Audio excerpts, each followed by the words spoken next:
Buenos días a todos, bienvenidos a este cuarto encuentro del ciclo de webinars tecnológicos que organizamos entre la Asociación Argentina del Hormigón Elaborado, el Instituto de Cemento Portland Argentina y la Cámara Argentina de Vivienda, CABERA, junto con la Escuela de Gestión de la Cámara Argentina de la Construcción. Nos hemos puesto en este tiempo de aislamiento preventivo social obligatorio la excelente costumbre de generar un webinar semanal para que podamos aprovechar este tiempo de menos trabajo en obra para capacitarnos, profesionalizarnos y, por qué no, también conocernos y generar un grupo importante de profesionales vinculados a estos temas. La verdad que nos está desbordando el éxito porque venimos semana tras semana logrando un conjunto de inscripciones enorme. Recién que mandé un mail de último momento, porque siempre hay gente que se inscribe en los últimos minutos, teníamos más de 600 inscriptos, si no recuerdo mal, 636 inscriptos para la jornada de hoy. Así que, Humberto, un éxito la convocatoria. Le voy a dar la palabra, como todos estos encuentros, al ingeniero Pedro Chermisé, para que genere la bienvenida institucional y después demos paso a las exposiciones. Gracias, Sebastián. Buenos días a todos. Soy el ingeniero Pedro Chermisé, director de la asociación, y quiero agradecerles por participar del ciclo de conferencias que organizamos desde la Asociación Argentina de Hormigón Elaborado, junto con la Escuela de Gestión de la Construcción de Camarco, también conjuntamente con el ISPA, el Instituto de Cemento Portland Argentino, y junto a CABERA, que es la Cámara de la Vivienda y el Equipamiento Urbano de la República Argentina. El mismo es un ciclo de diversas temáticas que serán presentadas por diferentes profesionales del rubro del hormigón elaborado dentro de la iniciativa de Capacítate en Casa, organizada por Camarco. Hoy le toca hablar al ingeniero Humberto Bálsamo, de la firma asociada CIM SRL, sobre nuevas técnicas no destructivas y semidestructivas para la evaluación de estructuras de hormigón armado.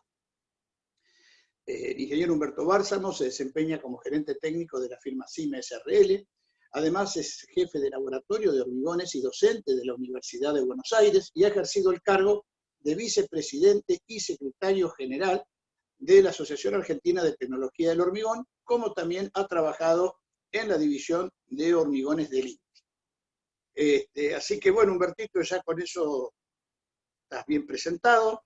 Yo también estoy tomando mate, así que somos dos. No precisás pasármelo, cada uno en el suyo, por el tema del COVID, tenemos que cada uno tomar con su mate. Falta aclarar que Humberto es un amigo de la casa, un socio, y que también nos dicta muy a menudo cursos, ¿no es cierto?, presenciales, cuando los tenemos,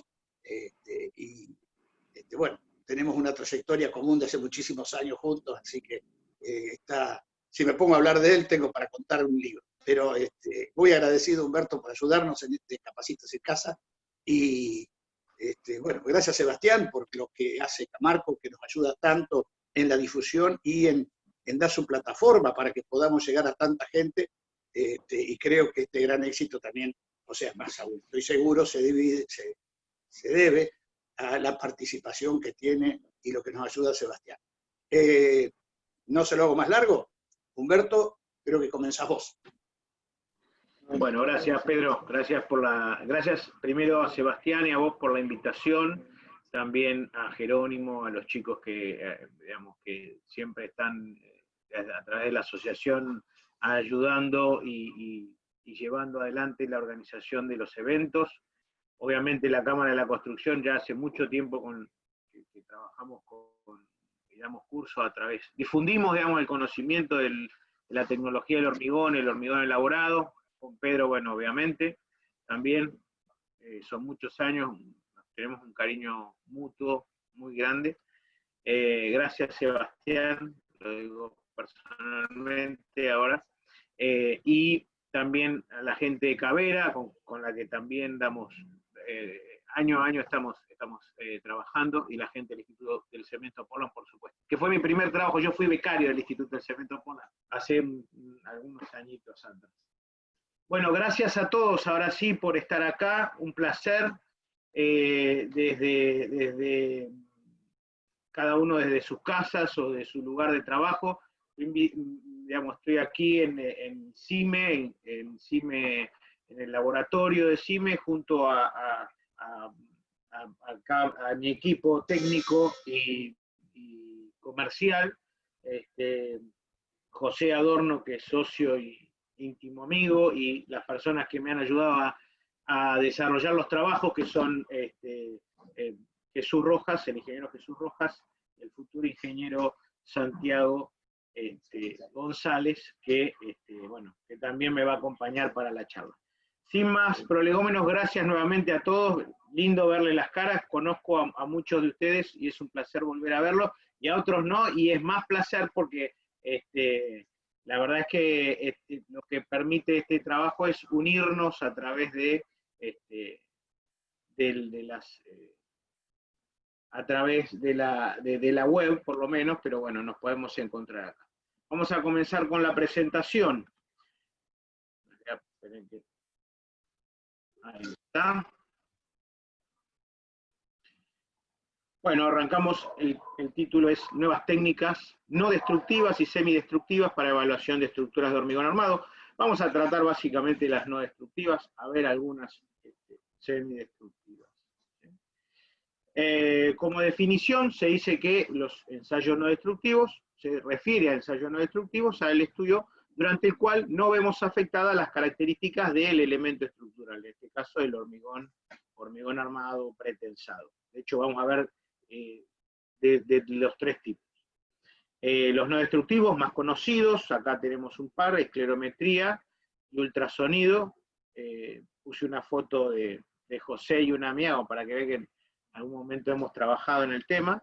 Semidestructivos, donde hay algún daño más bien superficial del elemento. Semidestructivos, ¿sí? Como el ensayo de pull-out, y destructivos con la extracción de testigos. Propiedades que normalmente estimamos mediante ensayos no destructivos. En lo referido al hormigón, digamos, siempre queremos o procuramos determinar mediante ensayos no destructivos, semidestructivos, la resistencia mecánica, esto es lo que siempre buscamos, digamos, a veces lo logramos con cierta incertidumbre, digamos, con cierta variabilidad. La densidad del material, módulo de elasticidad, humedad, temperatura, presencia de oquedades, no es un tema menor, sobre algunas anomalías particulares del hormigón. Y en lo que es armadura, bueno, todo lo que tiene que ver con la posición, recubrimientos, diámetros.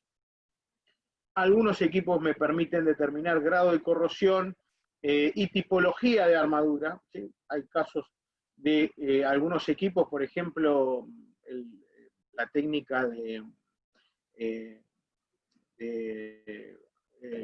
tomografía, ¿sí? Gammagrafía, ¿sí? En algún caso, bien analizado, me permite, por ejemplo, en este caso, determinar que esta armadura es de acero torsionado y no acero nervurado. ¿Cuáles son las ventajas de los ensayos no destructivos? Básicamente la rapidez, el menor costo y el hecho de no generar daños sobre la estructura. Esto permite obtener resultados del ensayo que me permiten orientar al profesional sobre las características de hormigón de las armaduras. Estas tres características básicas, rapidez, bajo costo y evitar los daños, me permite realizar ensayos de manera extensiva en toda una estructura, permitiendo lograr una más amplia y mayor información del conjunto, ¿sí?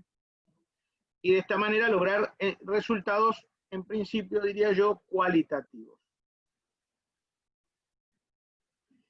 ¿Cuáles son las desventajas? Bueno, los valores obtenidos no son mediciones directas del hormigón, o del hormigón armado, sino que deben realizarse algunas verificaciones en forma directa, en muchos casos, para verificar el resultado. Es decir, yo puedo hacer una gran cantidad de ensayos mediante la técnica de pachometría o detección de armadura, pero en algún lugar siempre, habitualmente el estructuralista nos va a pedir que verifiquemos esa armadura mediante algún cateo que hagamos, ¿sí? Diámetro, y cantidad de armaduras, por lo menos. En lo que es esclerometría también, y de hecho nos exige el reglamento CIRSOC, que los valores de esclerometría tienen que estar contrastados con ensayos de testigo.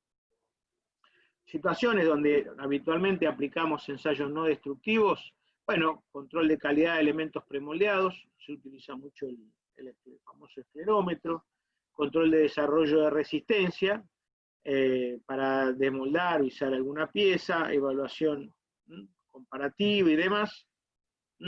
En el caso de, bueno, los equipos de ultrasonido o de pachometría, determinación, posición y cantidad de armadura y demás.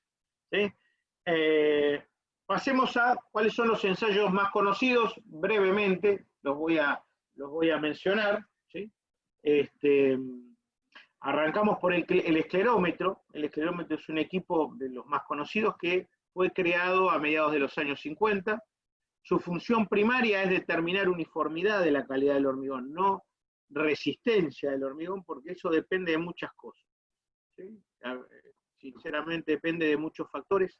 La edad del hormigón, porque tenemos un factor de carbonatación de la estructura, la dirección de impacto, la calidad superficial del hormigón, con qué tipo de molde se realizó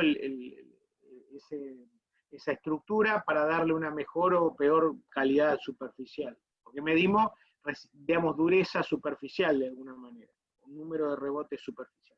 Debemos calibrar el equipo, bueno, tenemos algunas características que tenemos que tener en cuenta. Si lo vemos a través del tiempo, este es el equipo básico que teníamos ahí por los años 50 y que se utilizó hasta los 80, digamos, que fue muy similar hasta los mediados de los 80, en donde tenemos, ¿sí?, el viejo y conocido esclerómetro con una, a ver, voy a ir un momentito, digamos, tiene un resorte en la parte interior, un émbolo, ¿sí?, y una regla graduada que me permite por impacto determinar el número de rebotes. No más que eso. Ahora, con el tiempo en los 90, podemos ver que ya iba conectado a un display. Ese display me permite hacer algunas correcciones por edad, permite hacer cálculo de valores, promedio de 9 resultados, me indica el máximo, el mínimo, el desvío. Pero esto fue, bueno, evolucionando. Vemos acá un esclerómetro con display incorporado, permitiendo hacer todo lo mismo que antes, ¿sí? Corregir también por la dirección de impacto, en ambos casos permitía eso.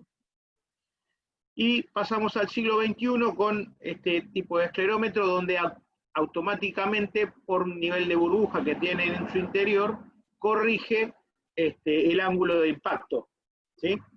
Obviamente todos estos equipos ya permiten descargar la información a una computadora.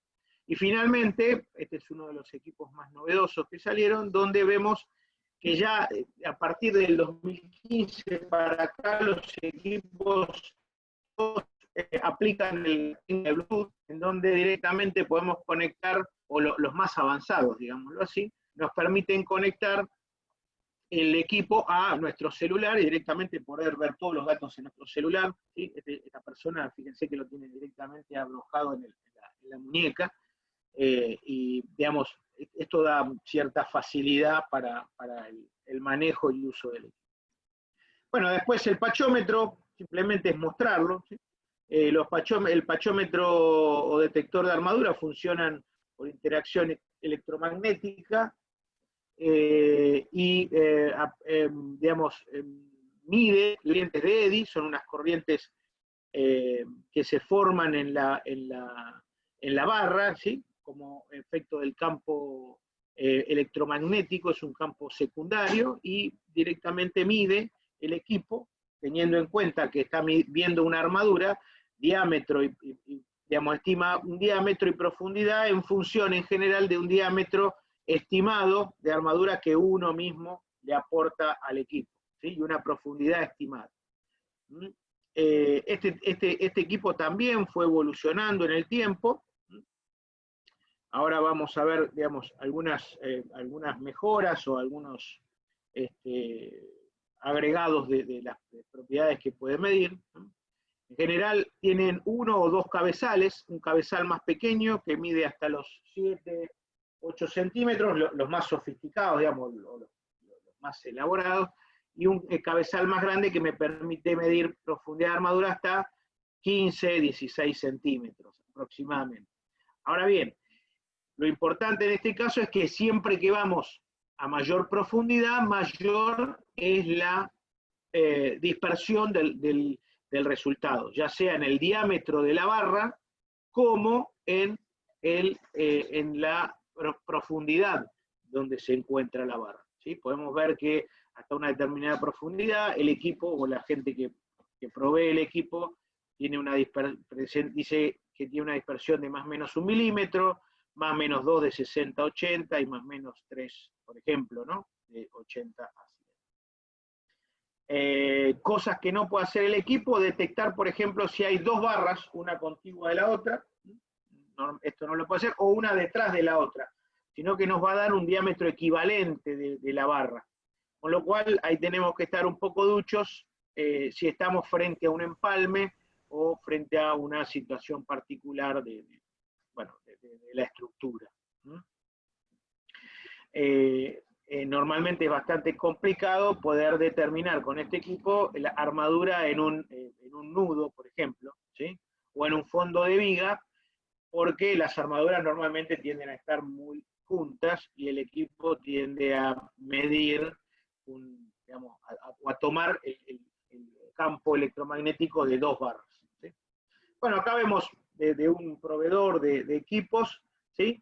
Desde un equipo más básico como este, donde permite detectar la barra, el centro de la barra, el recubrimiento y el diámetro, alguno un poquito más que permite adquirir datos, bien digo, hacer algún análisis estadístico, y otros equipos un poco más sofisticados donde me permite, por ejemplo, detectar mallas, ¿sí?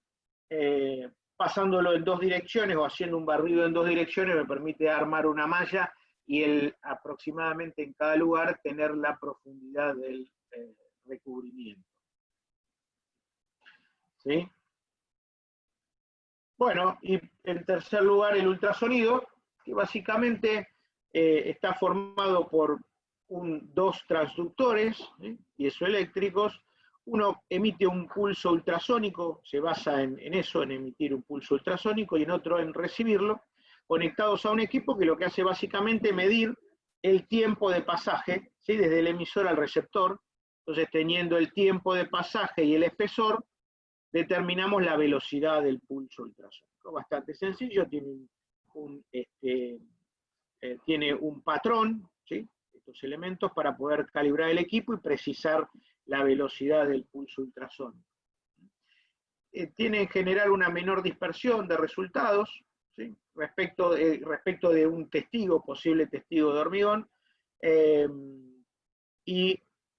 Otra cosa que les quería mencionar es que permite encontrar algunos lugares donde posiblemente hubiera oquedades o pérdida de densidad, porque la onda viaja normalmente de un punto, digamos, a través de las zonas más densas. Entonces, si yo tuviera una oquedad en el centro, lo que va a tratar de hacer la onda es evitar esa oquedad y por lo tanto aumentar el tiempo de pasaje. En realidad, la velocidad de la onda es la misma, pero tiene más distancia, recorre más distancia.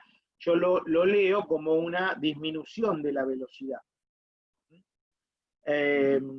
Bueno, y los métodos de transmisión, normalmente el más común es la transmisión directa, donde yo pongo el emisor y el receptor enfrentados. Lo que pasa que en algún caso puede pasar, como por ejemplo acá, que tuviera una viga y abajo una pared, no puedo tener acceso del otro lado, entonces procuro hacer una medición semidirecta, y en algún caso, por ejemplo en losas, donde yo no puedo acceder a la parte inferior, una medición indirecta. Ahora, en función de la accesibilidad, obviamente los resultados que uno encuentra con respecto a algún valor de la calidad del hormigón podrían ser un poco más cerrados, un poco más, tener una mayor dispersión en este caso respecto de este caso.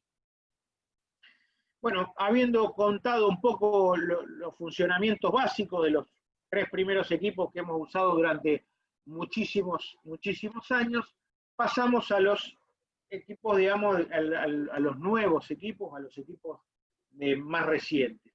El primero que les presento es este, que es un equipo que, el principio de funcionamiento es el ecopulso, en donde ya no tenemos el emisor y el receptor enfrentados, sino que directamente tenemos, este equipo funciona, bueno, en este caso, digamos, el ecopulso funciona teniendo el emisor y el receptor solidarios, uno al lado del otro, ¿sí? Usando directamente el principio de pulso ultrasónico, ¿sí? De un solo lado, de una sola cara de la estructura. Esto me permite hacer mediciones, ¿sí? El tipo A-scan, le llaman, o escaneo tipo A, o sea, en profundidad, de esta manera, donde yo puedo encontrar el fondo, por ejemplo, del espesor. Este tipo de equipos me permite medir hasta con buena, digamos, con aceptable precisión el espesor del material hasta 1,20 m, diría yo. Eso es lo que muestra la experiencia, aproximadamente 1 metro, 1,20 m de profundidad. Obviamente hay que ajustar también, hay que indicarle al equipo cuál es la profundidad la velocidad de propagación de la onda en ese hormigón, como para poder ajustar el espesor de recubrimiento. Acuérdense que esto funciona siempre igual. Tengo una velocidad de onda, tengo un tiempo de pasaje, en este caso es ida y vuelta, y con eso determino la profundidad del equipo, o la profundidad, perdón, del elemento de hormigón, o hago alguna, o puedo jugar con eso, con alguno de esos 3 elementos. Puedo encontrar también, fíjense, una ojedad que me lo va a mostrar el equipo. Esta parte, habitualmente el equipo hace una interpretación en tiempo real del resultado y va armando una grilla en donde me va mostrando un dibujo, me va indicando en tiempo real, y esa es la otra ventaja, el principio de lo que llaman inteligencia artificial, la profundidad, o si existe alguna oquedad, o dónde termina el elemento. Luego tenemos este equipo, perdón, le llamamos monocanal, ¿sí? Donde todos estos transmiten y todos estos reciben, ¿sí? Son transductores de punta Z. Ahora pasamos a una técnica de phase array donde tenemos los mismos traductores de punta Z con un principio distinto, o sea, toman también el principio de copulso, pero en este caso tenemos, ¿sí?, distintos canales, como pueden ver acá. Entonces, teniendo distintos canales, emitimos, cada uno emite una señal a los restantes y recibe una señal de los restantes, con lo cual el ángulo, digamos, presenta una combinación de múltiples ángulos y profundidades focales que me permite hacer un barrido mucho más completo del elemento estructural sin modificar la posición del transductor. Entonces, ya tenemos una combinación de resultados. Esta combinación de phase array y ecopulso me permite obtener este tipo de equipos que vemos acá. Este es monocanal, en donde obviamente lo que hace el equipo tiene resultados discretos y después los compagina. En este caso el equipo, digamos, arma en tiempo real, y esto no es poco de mencionarlo, tiene, fíjense, arma una imagen en donde encontramos acá el backwall, o el fin, digamos, del elemento estructural, en este caso de hormigón. Tenemos presencia de oquedades o defectos, y tenemos también, podemos medir la ubicación de las barras. Este tipo de equipos no me dice, hasta al menos hoy en día, por ahora, porque se están trabajando en algunos equipos que implementen también la técnica de pachometría a esto para determinar diámetro, pero por ahora no me dice diámetro digamos, me indica que hay un cambio de densidades y que por ende nosotros entendemos que tenemos una armadura. En este caso no, en este caso tenemos oquedades, al igual que en estos casos. Bien, y el tercer método es el método de reflexión electromagnética. Este método ya lo conocemos desde hace bastante tiempo. Era el que uno ve en las películas, o si tuvo alguna posibilidad de ver algún radar en tiempo, digamos, ¿verdad? Digamos, de ese método, digamos, donde el equipo, digamos, es una antena que emite una señal de radio, una onda, un haz de radio, que viaja a través del aire o puede ser a través del agua, son dos medios con constantes dialécticas bastante distintas, y cuando choca con un elemento que debería ser bastante grande para poder detectarlo, rebota y vuelve al radar, y el equipo, digamos, la antena básicamente, detecta que encuentra algún elemento, ¿sí?, en el aire o en el agua. Esto siempre nosotros en el hormigón, digamos, yo siempre digo que nosotros tenemos, gracias a la actividad militar y a la actividad médica, tenemos muchos de estos equipos que ya provienen, ¿sí?, de esa parte. Ya, por ejemplo, la gammagrafía proviene obviamente de la radiografía, ¿eh? Cuando nosotros nos sacamos una radiografía de hueso es lo mismo en el hormigón, nada más que los rayos gamma son más pesados.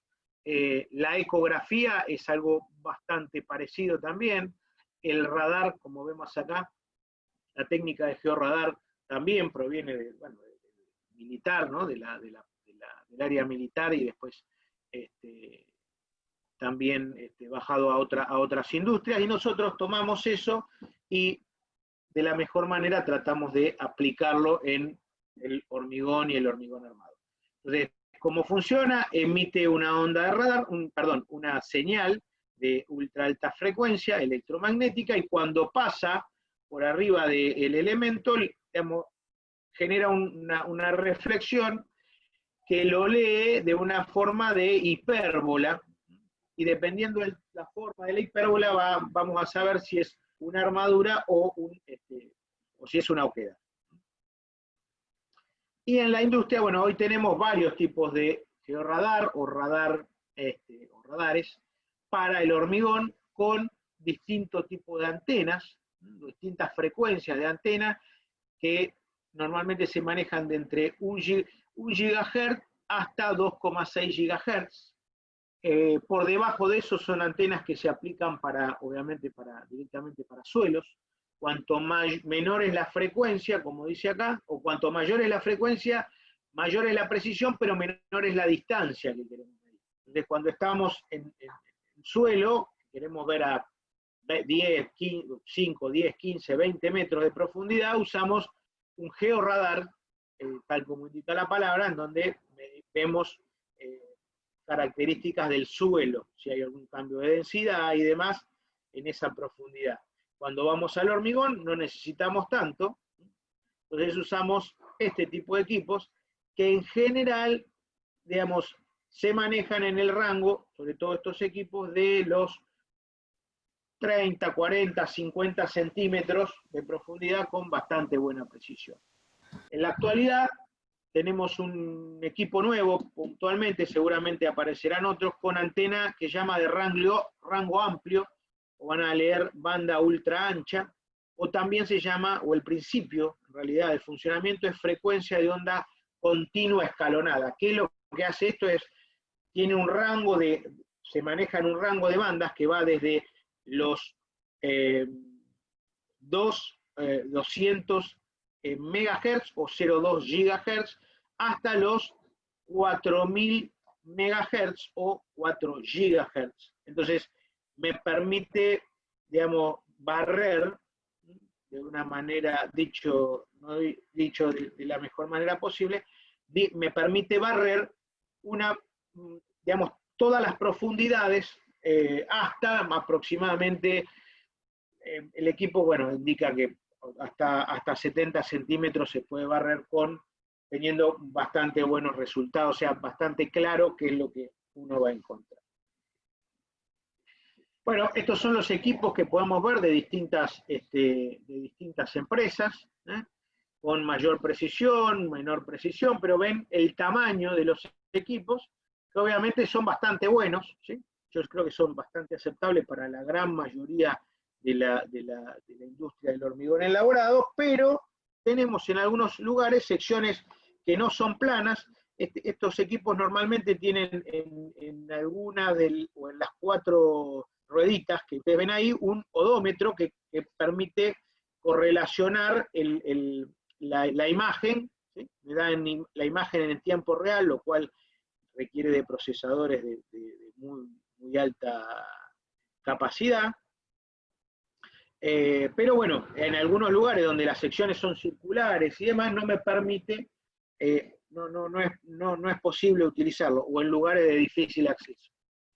Por tanto, hace muy poquito, digamos, las empresas, apenas 2 años, algunos tienen, otros tienen meses. Este equipo no llega a tener 1 año, presentado en Singapur en agosto del año pasado, un equipo de última generación, que después se lo voy a mostrar, lo tengo acá a mi siniestra, que me permite medir. Tiene una sola rueda, puedo cambiarle el ángulo, como ven acá, de agarre, y me permite medir, por ejemplo, elementos circulares, o sea que me permite una mayor facilidad de maniobra, y llegar a algunos lugares un poco más complicados. Este es de una marca, un equipo de una misma marca, y este es otro equipo, y lo que tiene, bueno, es un aditamento, en realidad funcionan como un aditamento de este otro. Y vamos a pasar ahora a algunos casos de aplicación de estos equipos, como para comentar, digamos, cómo es el funcionamiento. El primero que les voy a mostrar, en general, son estructuras medianamente, algunas son singulares, o sea, son particulares, como esta que es la base de un aerogenerador, una estructura masiva, de 20 metros de diámetro y aproximadamente unos 3 metros, un poquito más, de altura, en donde lo que pasaba era que empezaba por esta zona, en estos lugares donde vemos alguna discontinuidad, empezaba a brotar agua. Después de algún día de lluvia. Entonces, el principio, ven acá, empezaba a salir agua, acá ven esta parte que está seca y empieza a salir agua en algún punto. Normalmente entre este y este punto dejaron un anillo de acero como para referencia de medir, digamos, de generar un espesor de recubrimiento, pero lamentablemente no lo sacaron para darle terminación al elemento, y eso generó una fisura que era por ahí por donde salía el agua. Acá también, ¿sí? Esto es un cable a tierra, digamos.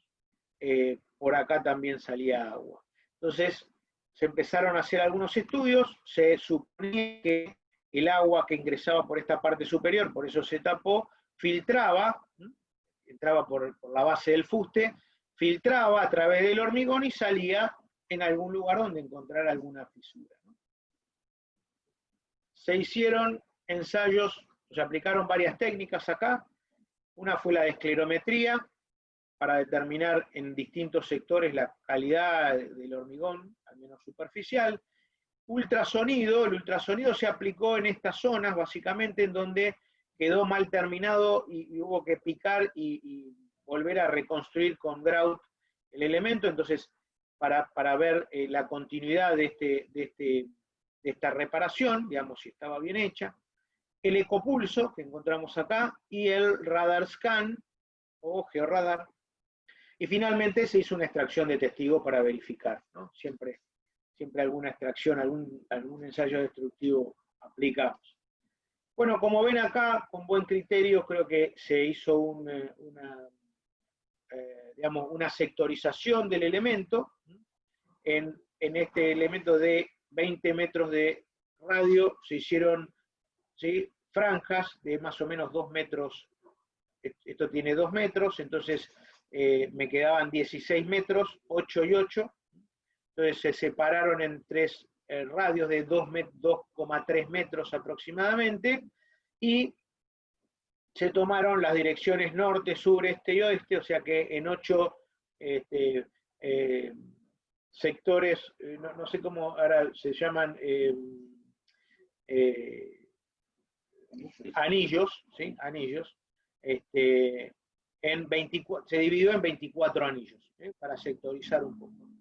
Se hicieron, digamos, se determinaron resultados de esclerometría, como vemos acá, los valores más bajos, ¿sí? Se encontraron en esta parte, que si vamos para atrás correspondería más o menos a esta parte.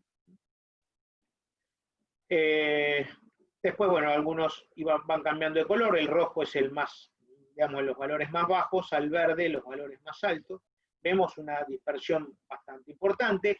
La ventaja que tenía este equipo, que ya se la he mencionado, es que podíamos, que corrige el ángulo automáticamente. Este elemento tenía un ángulo del orden de 20 grados, con lo cual con otro equipo no lo podríamos haber hecho porque no corrige por ángulo de, digamos, normalmente los que corrigen es por ángulo de 0, 45 o 90 grados, digamos, ¿no? No toma ángulos intermedios. Esto lo permitió. Bueno, acá también tenemos, no solamente, este ensayo de verificar la integridad de la reparación anduvo muy bien, ¿sí?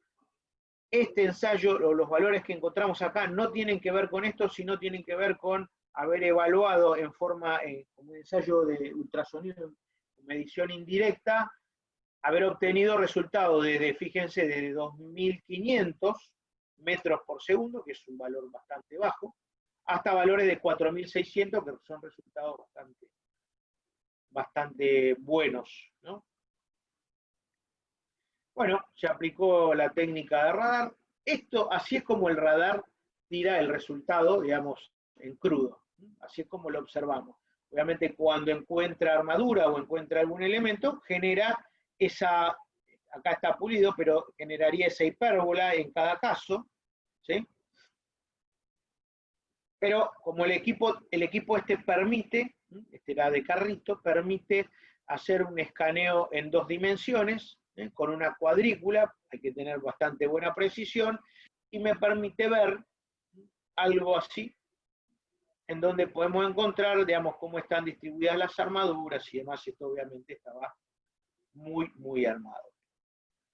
Bueno, la técnica de copulso y extracción de testigos nos permitió verificar, por ejemplo, en el lugar donde habíamos encontrado, digamos, se había hecho una abertura, alrededor de este lugar se hicieron 3 mediciones por ecopulso, un barrido de más o menos 1 metro de largo, y me permitía ver hasta 1,20 metros de profundidad, el equipo aproximadamente. Vemos, ¿sí?, que el sector más celeste es el que posee una mayor densidad del hormigón, un hormigón más compacto, mientras que los sectores, cuando vamos yéndonos al rosáceo, o al rosa o al violeta, son los sectores con menos densidad. Acá, en este lugar, se sacó el testigo, en el sector 3, aproximadamente a unos 25-30 centímetros del inicio, sacamos el testigo y vemos el testigo en muy buena condición. Mientras que en este sector se hizo también el relevamiento por ecopulso, y encontramos que una mayor dispersión en la calidad y en la densidad, de la compacidad del hormigón. En este sector se sacó el testigo, vemos que aproximadamente a 20 centímetros tenemos una oquedad importante, que era continua. Después se observó que era continua. En el orificio que quedó encontramos que circulaba por ahí agua, o sea que había como un plano de debilidad a los 20 centímetros de profundidad en ese hormigón, y que por ahí, bueno, era por donde circulaba el agua. También acá abajo vemos, ¿sí?, acá un poquito más abajo vemos que presenta, ¿sí?, vacíos, ¿sí?, ciertos poros de tamaño de orden de 1 o 2 milímetros, donde indica, bueno, falta de compacidad del hormigón. pasamos al caso 2, evaluación de vigas de hormigón armado. Esta es una planta industrial bastante simétrica, tiene 30 metros por 70, más o menos 65, dividido en 21 losas de 9,5 por 10, 10 en este sentido, 9,5 en este sentido, vigas, bastante sencillo armado, en donde se encontraron fisuras en este sentido, básicamente, cerca de los apoyos de la viga.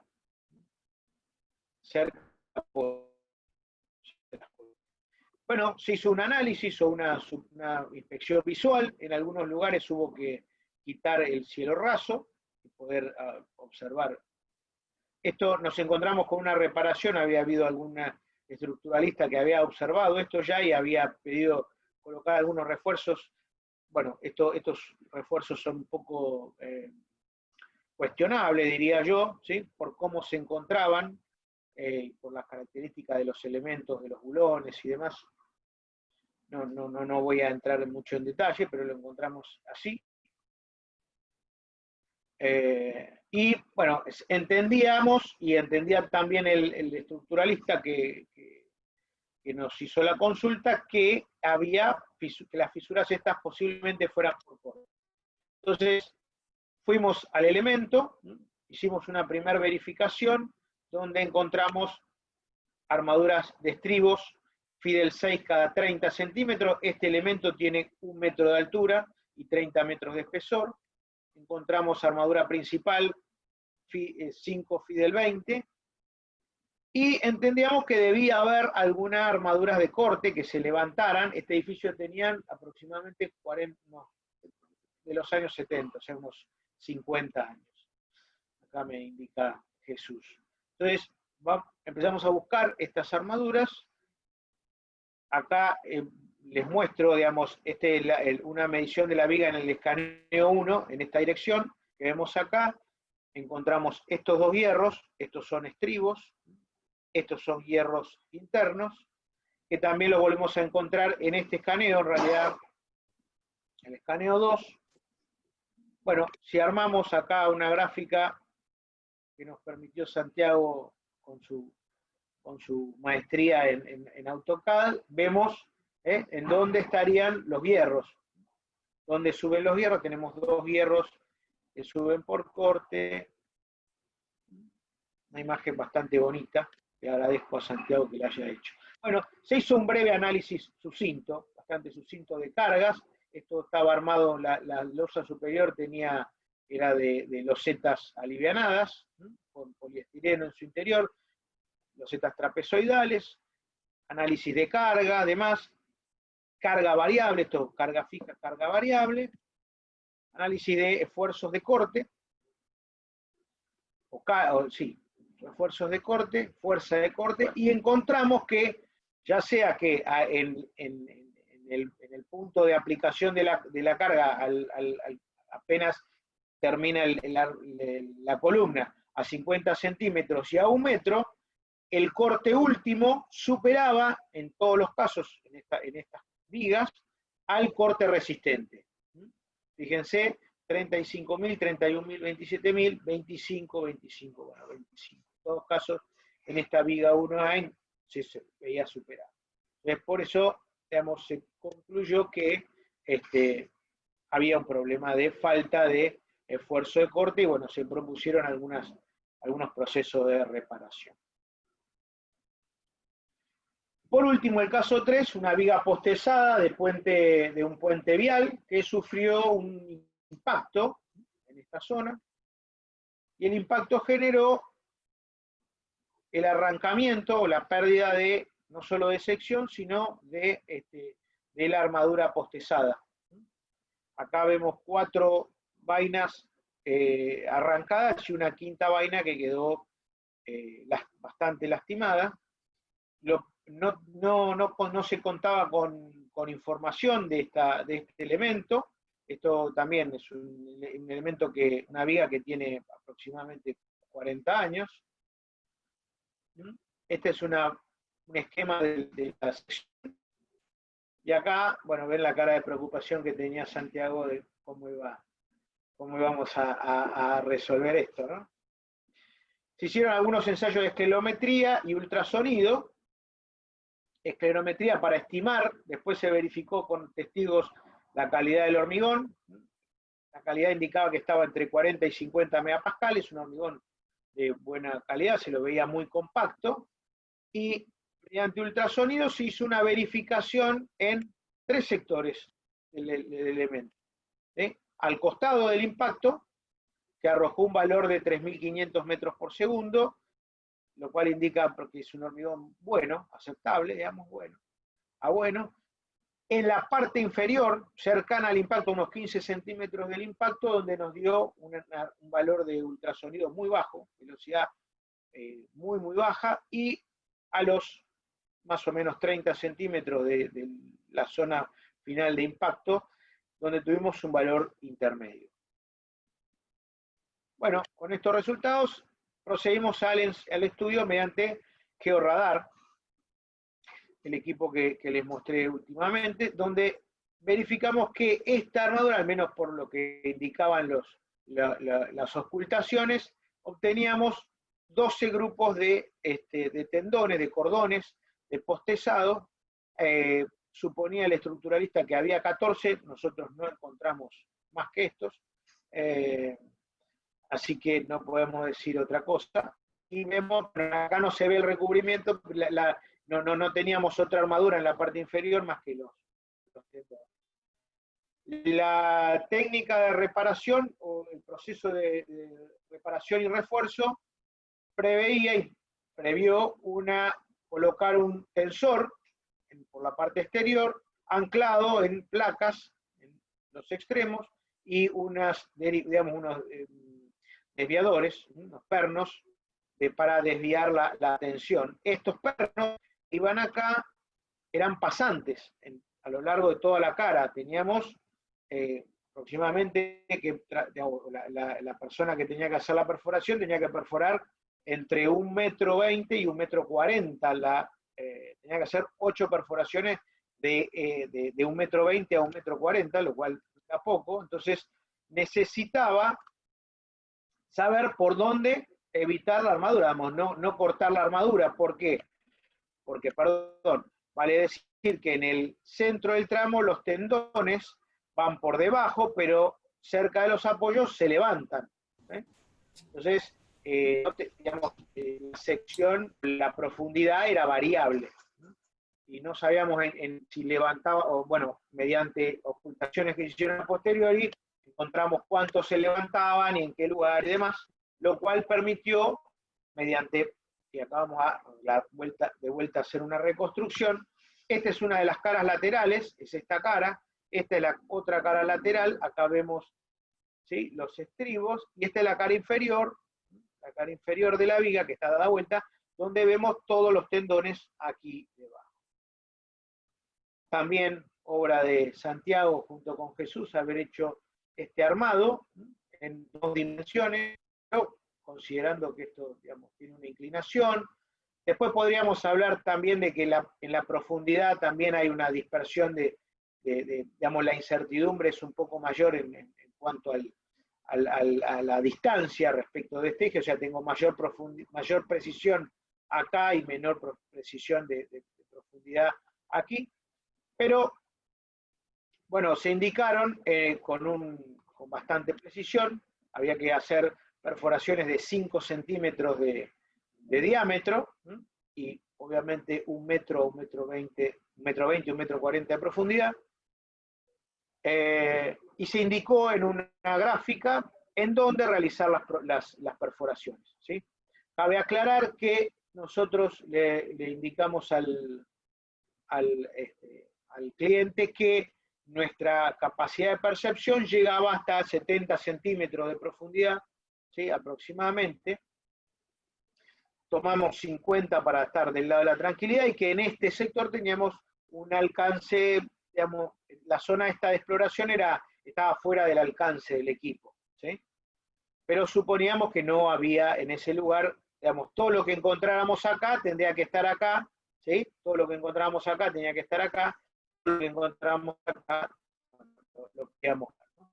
Entonces, se indicaron los lugares por donde debía pasar la caladora.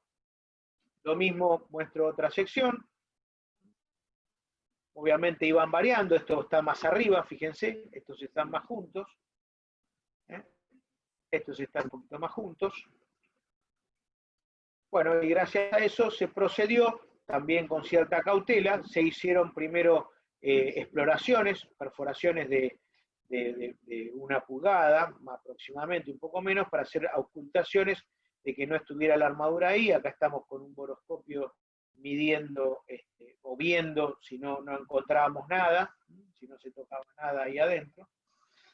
Y acá ya procediéndose a la perforación de la estructura. Esto que ustedes ven acá no son los estribos, sino son las líneas por donde se realizaron las ocultaciones. Parecen líneas muy pequeñas, pero tiene aproximadamente unos 8 o 10 centímetros, unos 5 centímetros de espesor, aproximadamente, un poquito menos.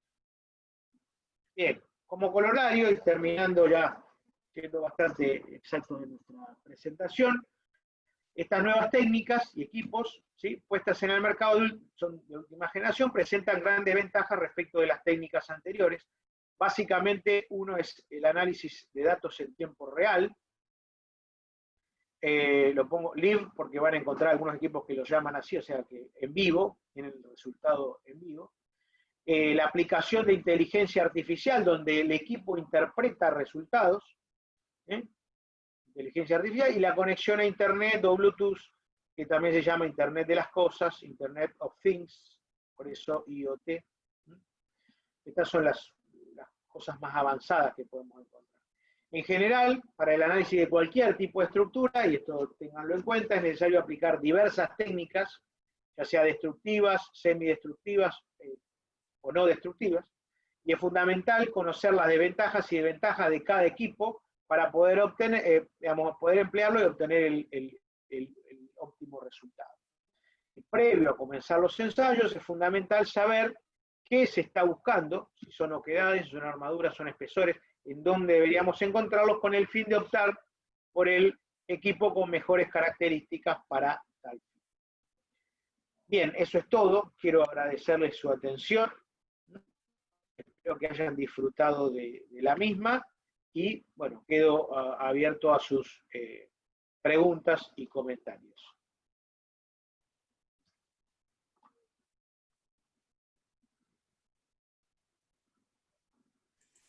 Bueno, muchas gracias, Humberto, por la exposición. Jerónimo, ¿te parece leer vos las preguntas? Sí, Sebastián, perfecto. Humberto, te leo algunas de las preguntas que surgieron. Ahí está. Bueno, se me está yendo. Daniel Pisuti pregunta, ¿qué experiencia tienen con el permeabiliímetro de Torrent, si es que lo han utilizado? Daniel, un gusto. A mí, un amigo de Misiones. Gracias por estar, por participar. Hicimos trabajos con el equipo de permeabilidad de Torrent. Bueno, de hecho también se han hecho presentaciones a través de la Asociación de Hormigón Elaborado recientemente. El equipo es un equipo práctico para obra, que funciona para mí muy bien.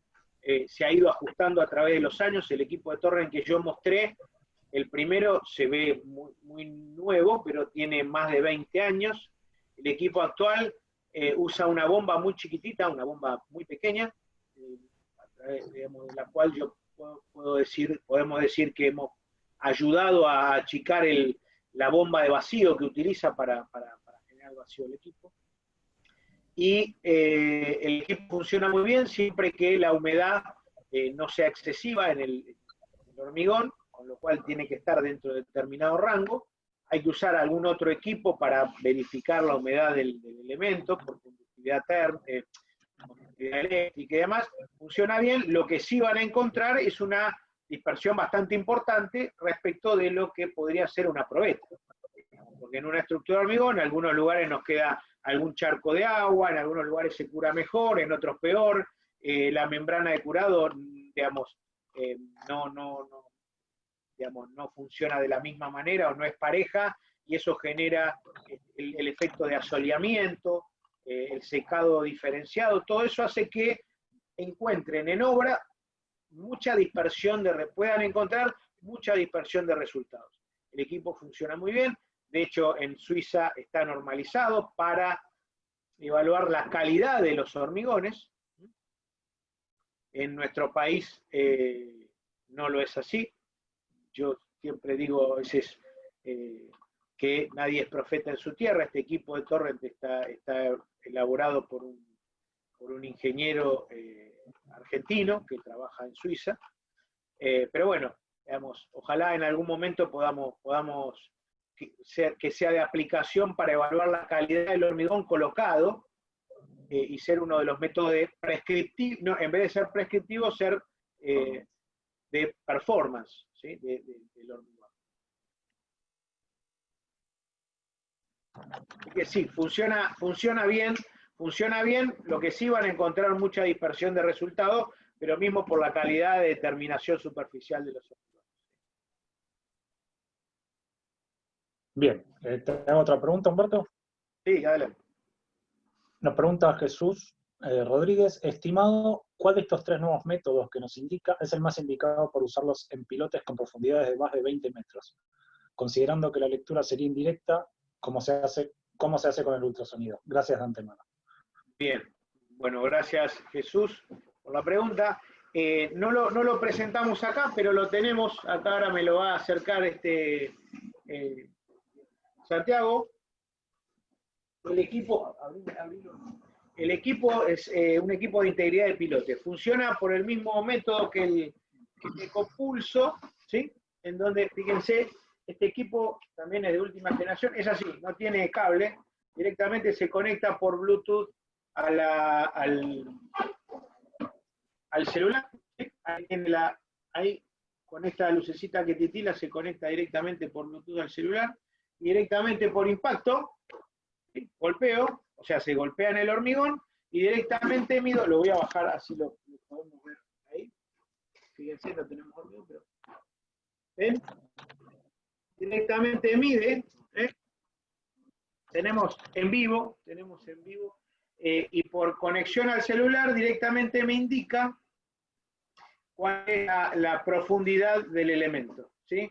Acá voy a mostrar, Jesús también me facilita una gráfica, ¿sí? Fíjense, X no importa, ¿sí? Obviamente desde el pico hasta el valor, hasta el otro pico, que en este caso es invertido, me indica la profundidad y directamente lo tengo en el celular y puedo jugar directamente con un programita que lo bajamos directamente de internet. El equipo entonces es Pile Integrity Test, que es el ensayo de integridad de pilotes.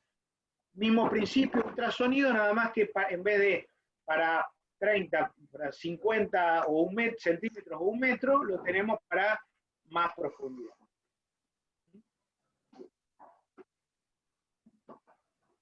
Perfecto, bien. Continúo. Nos pregunta Gerardo con respecto al cross-hole en fundaciones profundas, pilotes, muros colgados, si tenés alguna experiencia, algo para mencionar. Sí, hemos hecho el ensayo de cross-hole, es un ensayo, digamos, para ver también integridad de pilotes, con la ventaja o con la característica de que se deben dejar colocados caños, ¿sí? De acero, lo posible, lo recomendable, a través de los cuales se colocan los transductores, ¿sí? Uno emite y dependiendo del diámetro del pilote, 2 o 3 o 4 reciben información.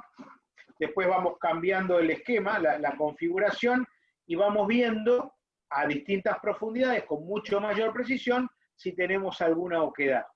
Sí, tenemos experiencia muy buena, de hecho en zonas subterráneas y también para el Paseo del Bajo y para puentes que se han hecho recientemente, también para paso a nivel de trenes, también hemos trabajado.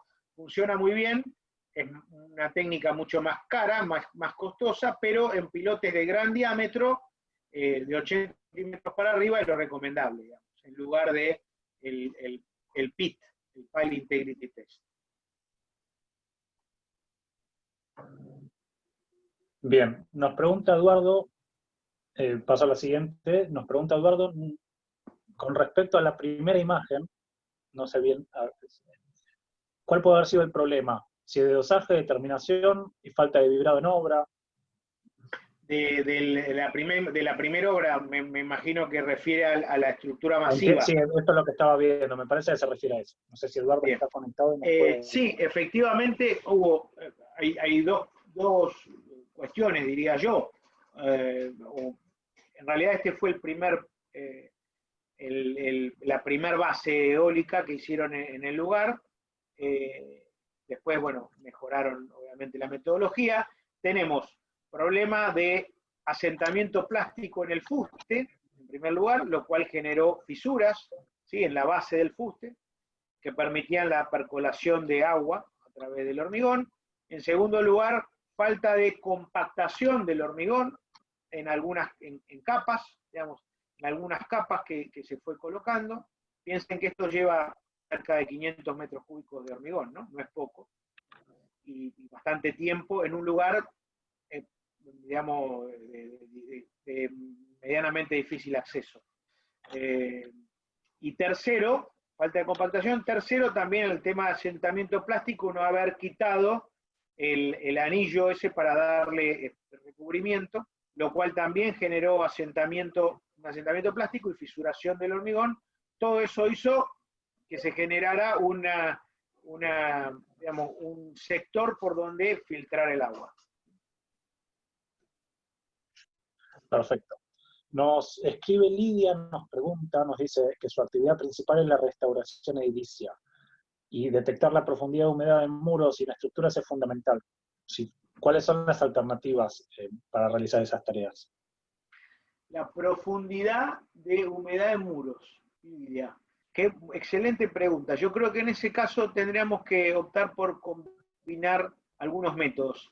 Hay algunos métodos de resistividad eléctrica, ¿sí?, que se aplica también en suelos para más profundidades, pero se podría aplicar en este caso para detectar, y algunos equipos me permiten armar como una especie de perfil. Después, bueno, a través del mail, si quiere Lidia, nos ponemos en contacto, pero para poder detectar humedad en muros habría que usar alguna técnica combinada de resistividad eléctrica y ocultación en distintos lugares. Les podría, bueno, recomendar algún método. Ok, perfecto. Después, Lautaro nos hace dos consultas, nos pregunta cómo se analizan los resultados en el ultrasonido cuando se hace una medición semidirecta, y después nos pregunta cuál es la edad mínima para realizar los ensayos no destructivos. Buena pregunta, Lautaro. En principio, para medición semidirecta, uno tiene que estimar por Pitágoras, digamos, cuál es la distancia entre los dos puntos, estimada. Los valores normalmente no, porque la onda no viaja de manera directa, digamos, se combina onda longitudinal con onda de corte, entonces la onda no es, la velocidad de la onda no es la misma, sino que sirve para, digamos, en términos comparativos el resultado, ¿sí? Es mucho más incierto, yo no lo recomiendo, digamos, poder correlacionar resistencia a la compresión con mediciones de ultrasonido semidirectas o indirectas. Y para medir la calidad, digamos, ¿cuál es el tiempo mínimo? Es una buena pregunta, ¿sabes? Porque no hay que hacer, por ejemplo, el ensayo de integridad de pilotes, justamente, me indica que no tendría que hacer el ensayo antes de los 10 días mínimo, ¿sí? O entre 7 y 10 días mínimo tendría que dejar pasar. ¿Por qué? Porque el principio de funcionamiento es no solo la densidad del hormigón, que eso no va a cambiar sustancialmente, sino el módulo de elasticidad del hormigón. Con lo cual, ahí tenemos una variación importante en el tiempo, porque a medida que aumenta su resistencia, va variando el módulo de elasticidad. digamos que a partir de los 10 días el modo elasticidad no tiene variaciones sustanciales, y permitiría hacerse. Si me dicen a mí, yo obviamente recomendaría poder hacerlo a partir de los 28 días, pero eso es algo que sea uno, a veces uno tiene que evaluar la estructura y tiene que ir resolviendo en el corto plazo, ¿no? Por alguna patología, alguna oquedad y demás. Así que, digamos, yo recomendaría no menos de 7 a 10 días. Perfecto. Después nos llega una consulta de Rubén que nos pregunta: ¿se puede medir resistencia de pavimento de hormigón con el esclerómetro y luego compararlo con el ensayo de probeta? Siempre es recomendable el esclerómetro correlacionarlo con testigo, ¿no? Con el ensayo de testigos, en este caso. Rubén. ¿Por qué? Porque depende de muchas cosas el número de rebote. En principio, cuando uno hace un ensayo de rebote sobre una superficie horizontal, que en este caso pavimento, losa, esa losa en general sufre las inclemencias del tiempo, o sea, el mojado, el secado, el frío, el calor.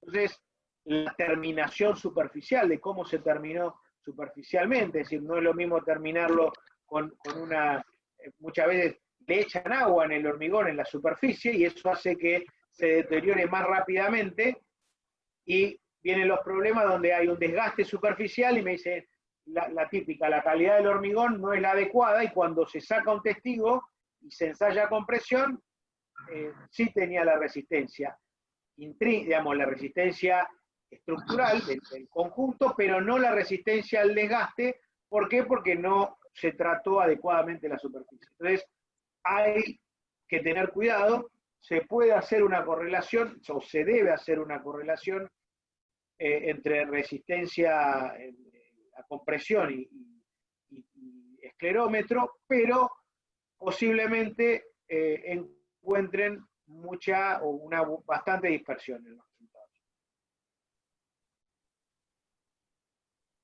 Perfecto. Bueno, en relación con eso también nos pregunta Pablo, entre extracciones de testigos y el esclerómetro, ¿cuál es más confiable a la hora de interpretar los resultados? En realidad, alguien dijo hace muchos años, Platón, y después algunos repitieron, la única verdad es la realidad. Entonces, la verdad es lo que es el resultado del testigo, ¿sí? Después podemos ver que no es lo mismo sacar el testigo en la dirección de hormigonado y compactación que en la dirección perpendicular a ella y demás. Pero el testigo es el que me da la resistencia efectiva, justamente, dice el reglamento, habla de resistencia efectiva cuando sacamos el testigo. Lo que me permite Pablo era el que hacía la pregunta, ¿no? Sí. Pablo, lo que permite el esclerómetro es yo poder relevar una gran superficie o relevar toda la estructura, hacer mediciones equidistantes, y en base al lugar donde yo fui sacando el testigo, hacer una correlación resistencia, número de rebote. Para eso, esa es la ventaja del esclerómetro. El esclerómetro me va a dar un valor, me puede dar un valor orientativo de resistencia, pero el testigo es el que me va a dar el valor final. Esto me permite hacer 50, 70, 100 mediciones de esclerometría, sacar 5, 10 testigos, ¿sí? Y donde yo tengo el valor de esclerometría, correlacionar resistencia a la compresión, número de rebote, y luego generar una curva que me correlacione esos dos valores. ¿Ah? Perfecto. Vamos a hacer un par de preguntas más y vamos a después pasar al cierre. Humberto, te voy a pedir si les dejas en el chat tus datos. Sí, cómo no. Porque están consultando y hay un pedido de información que están realizando, así que después te lo voy a pasar, pero si les dejas tus datos de contacto, está perfecto. ¿Cómo no? Bien, y pasando a las últimas preguntas, nos pregunta Juan Pablo, ¿qué ensayo podemos realizar para analizar la carbonatación en el hormigón? Y en caso de extraer probetas, ¿cómo se refuerza la zona en donde se extrajo dicha probeta? Repetímelo, por favor, que no puedo hacer dos cosas al mismo tiempo. Está perfecto. Está. Nos pregunta Juan Pablo, ¿qué ensayo podemos realizar para analizar la carbonatación en el hormigón? Y en caso de extraer testigos, ¿cómo se refuerza la zona en donde se extrajo dicho testigo? Bien. Digamos, el ensayo de carbonatación se extrae, digamos, hay dos formas básicas. Una es extracción de un testigo y rociado con un indicador químico, que normalmente el más utilizado es la fenolftaleína, es un indicador químico que vira con pH 9, es decir, va con pH mayor a 9, toma la fenolftaleína diluida al 1% en alcohol, vale, con solución al 1% en alcohol, me permite ver con bastante claridad qué parte del hormigón está carbonatado, o sea, tiene un pH menor a 9, en donde esa solución no cambia de color, se mantiene transparente, digamos, a la parte del hormigón donde no está carbonatado, el pH es mayor, 10 o más, y tiene un color violáceo, habitualmente el hormigón.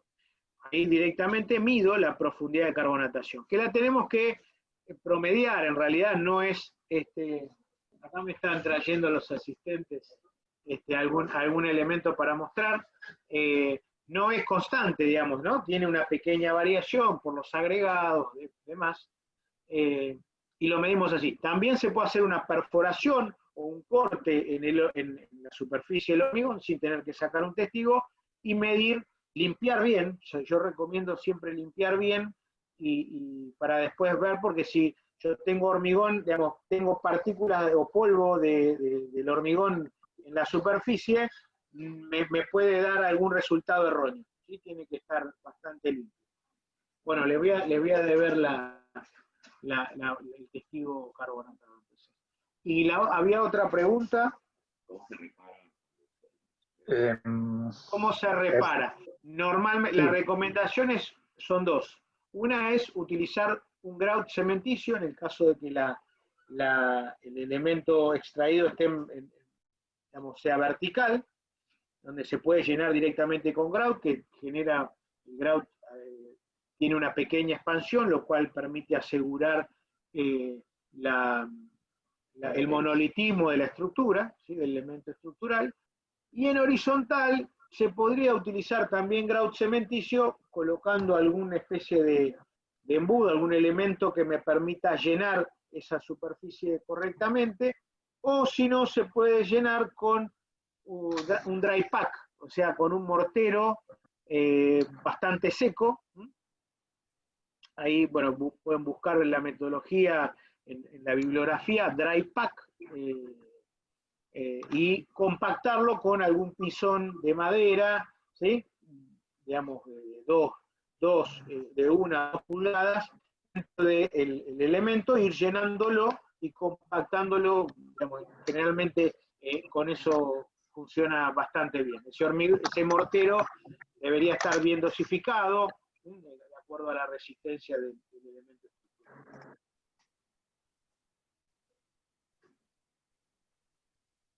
Bien, bien. Bueno, hacemos estas dos preguntas que quizás son un poco más... Nos pregunta Gustavo, ¿cómo se calibra un esclerómetro paso a paso? No sé si lo puedes explicar rápido, si no... Es rápido, es sencillo. En realidad el esclerómetro no se verifica más que se calibra. Se verifica. El esclerómetro que normalmente usamos nosotros son los esclerómetros tipo N, que tienen una, en función de la masa y el resorte inferior, tienen una energía de impacto, que normalmente es de 2,7 joules, si no me equivoco. Hay esclerómetros más pequeños, hay esclerómetros bastante más grandes. Les mostraría un esclerómetro que tiene como 1 metro de largo para estructuras masivas, y esclerómetros mucho más chiquititos. En este caso nosotros usamos ese esclerómetro tipo N, y lo que se hace es se utiliza un yunque que está normalizado, que tiene una dureza superficial, Brinell, creo que era, y una masa de 16 kilos, digamos, un peso de 16 kilos mínimo. El número de rebote tiene que estar en 75 más menos 1, pero cada fabricante tiene un valor. Obviamente el resorte es el que se va deteriorando en general, entonces en algún momento, o que se fatiga, entonces algunos equipos vienen con un resorte de recambio, si no tendrían que comprar el resorte cuando el valor está por debajo de ese resultado. O sea que hay una forma de verificar el funcionamiento del esclerómetro. Bien, y después, bueno, nos pregunta Cristian, te agradece por la charla, y pregunta en relación, digamos, a la adquisición de estos equipos, ¿qué tan sencillos son de conseguir en el país? Bien, Cristian, gracias por la pregunta. Siempre que hay plata es sencillo. Estos equipos se venden, se comercializan en nuestro país, hay representantes técnicos con los que hay que obviamente contactarse. No tenemos quizá en la parte de servicio técnico, bueno, haya que tener algún cuidado, pero en el sentido de que el servicio técnico puede ser que esté en Brasil, entonces haya que derivar el equipo en caso de alguna reparación, pero las verificaciones en general, la gente que los provee, los controles lo hacen, ¿sí? Así que se consiguen con relativa facilidad, obviamente los precios son en dólares. Y últimamente estos equipos se pueden conseguir con una membresía, con una licencia de un año, por ejemplo, y se va renovando año a año, entonces el costo del equipo es mucho menor. También, sí, bueno, lo podemos charlar después por mail, para poder para poder conseguirlo, ¿sí? Bien, perfecto. Y la última, que en realidad es una aclaración sobre una pregunta que ya hiciste, y hacemos el cierre. Nos pregunta Carolina si puedes repetir lo de la fenolftaleína y la relación cuando está carbonatado y cuando no. Bien, repito. Para ver cuando un hormigón, hasta dónde un hormigón está carbonatado por el ingreso del dióxido de carbono hacia el interior, se utiliza una solución de fenolftaleína, que básicamente es un polvito blanco, también se puede comprar directamente diluido, fenolftaleína al 1% diluido en alcohol. Y con un spray se coloca sobre la superficie. Cuando el hormigón tiene un pH menor a 9, por ende o menor o igual al que 9, está carbonatado, la superficie no cambia de color, mientras que si el pH es mayor, o está mayor a 10, vira hacia el violáceo, el color violeta. Bien, ya nos estamos por pasar el tiempo, así que vamos a cerrar acá. Muy bien. Le paso la palabra a Sebastián. Jerónimo, Humberto, muchas gracias. Hemos mantenido un buen caudal de participantes tanto aquí en Zoom como en YouTube. Creo que los comentarios que está poniendo la gente en las dos plataformas son más que positivos. Esto queda grabado, se va a subir entre esta tarde y mañana. Dependerá un poquito de la velocidad de internet para bajar, editar y volver a subir a YouTube, para que lo puedan recomendar, lo puedan volver a ver con sus colegas. La semana que viene, Jerónimo, ¿qué nos toca? Así hacemos también la venta de lo que viene. La semana que viene tenemos una charla que es de piezas industriales sin juntas, mayor durabilidad y menor mantenimiento, que van a estar dando el arquitecto Gustavo Fresco y el ingeniero Lucas Guzmán de la empresa Mapei Argentina. El mismo horario, el jueves 11. Ya nos vemos dentro de una semana. Ahí alguien pregunta al canal de YouTube, es Capacitación CAC o Escuela de Gestión de la Construcción. Buscan. Yo siempre sugiero que se suscriban. Cada cosa que subamos o que estemos transmitiendo en vivo les va a avisar aun cuando no estén inscritos por la plataforma. Muchísimas gracias a todos, gracias Pedro, gracias Alicia, que la veo por ahí, y obviamente muchas gracias a Humberto y a todo el equipo de su empresa. Nos vemos la próxima. Correcto. Adiós, gracias a todos por participar y gracias sobre todo a la gente que también se unió a nosotros desde el exterior, gente de Venezuela, amigos, gracias a todos ustedes. Permitime agradecerle entonces a vos en primer término. Humberto, ha estado magnífica tu presentación, ¿no es cierto? A Camarco, a Sebastián, que estamos junto con la gente del ISPA y con Alicia Baena, que también nos ha acompañado, de Cavera, ¿no es cierto? Así que hago el cierre, me despido de todos ustedes, hasta el próximo. Ya lo dijo recién Jerónimo, cuál va a ser la próxima charla que nos van a dar la gente de MAPEI. Así que muchas gracias a todos, muchas gracias a todos los que nos acompañaron y los esperamos el próximo jueves con este mismo equipo de producción que tanto éxito está teniendo. Así que gracias a todos y que tengan ustedes un buen día. Fuerte abrazo, gracias. Gracias por participar a todos.